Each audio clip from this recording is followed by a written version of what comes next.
feature that became available in Moodle 2.2 were rubrics being tied to assignments. You can tie a rubric to an assignment. This is very confusing when people start using it only because they think the rubric is a separate activity or a separate location in the course. Rubrics are selected as a grading option when you start an assignment. So you start the assignment, you choose to have a rubric tied to that assignment. They are not a separate activity, okay? You then pick your scale, your grade, etc., and then you proceed into setting up your rubric. So when you get in, as you create the assignment, most people will probably create the rubric right away. If not, you can always go back and change it to advanced grading and set up the rubric, provided you haven't started grading anyone. So once you begin to work on this, there are two ways to get at it. Once you've set up the assignment, if you have chosen advanced grading, you will now see under the assignment settings, when you're in the assignment, you will see a pop-down menu for advanced grading, and you will see define rubric. If you have not started your rubric, you'd start with this define rubric. If you've already begun your rubric, you can just click on advanced grading, and it will take you back into the assignment to work with the rubric. I'm going to take you real quickly through what this will look like a little bit. If I'm starting brand new, I will have two options: define a new grading form from scratch or create a new grading form from a template. Now I'm going to tell you that, and admin folks that are listening, you're going to want to think about this. Only an administrator can save a rubric as a template. But this is a powerful tool. Say your English department has a grading rubric they want to share across the department, or your social studies, or any department that wants to do this. I have worked with some districts who have given teachers the ability to save templates save their rubrics as a template. It's a decision you have to make who you're going to give that responsibility to. But you as the admin can always save a template and make it available to teachers. So I can either define a new grading template or new rubric from scratch, or take one from a template. I love the template feature. It's a great way to share. If you don't have one created, this is a message you'll get from Moodle. The advanced grading form is not ready at the moment. Simple grading will be used until the form has valid status. Don't let that panic you.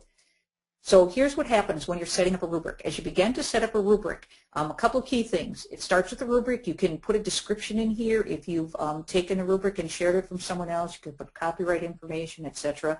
You always start with one criterion, and it always starts with 0 points. You can edit your point values. Your point values can be 1, followed by 5, followed by a 7. You have that ability to do this. This is called a criterion, and you already have one started. I'm going to point out one thing real quick, and we discussed this greatly at our reference desk.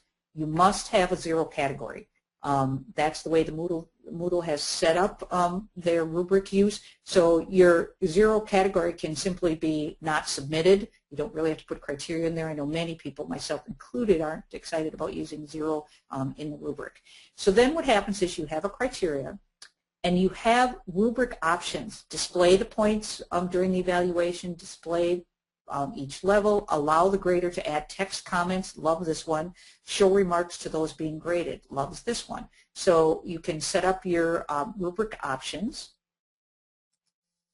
Now, when you're building your rubric, just to help folks get a feel for this, add a level adds a new column. Add criterion adds a new row. So you always start with 1. So then you have the ability to set up a descriptor, and then you go with your point values as you work through this. Now I notice my sample doesn't have the 0 in it. I'm sorry on this one, but this is when we're first setting it up. I just would insert a column and put a 0 in there. So then each area can be edited, text point values, etc. One very important thing, never edit a rubric after you've started grading. I just want to add one more comment about using a 0. Moodle will let you define your rubric without 0, but when you start grading, for example, if in this rubric with 3 criteria set, and if you entered a score of 1 and 1 and 1, Moodle will score that as 0 for the student.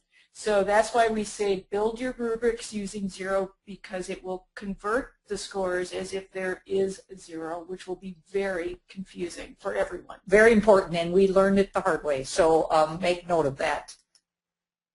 So, for example, this is my instructor view when I have created a rubric. So what I can do is I, as the instructor, can pick whatever score I'm giving them, and I can comment on each activity as I'm working through it. This is what it looks like after I have begun to grade it.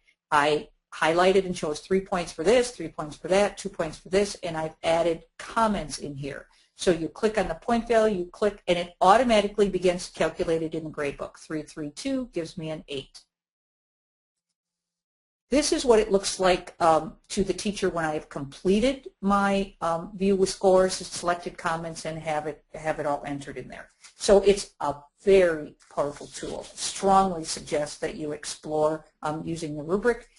And this is what it looks like to the student in the gradebook. How a student views, gets their feedback, shows them exactly what I have put in as the teacher.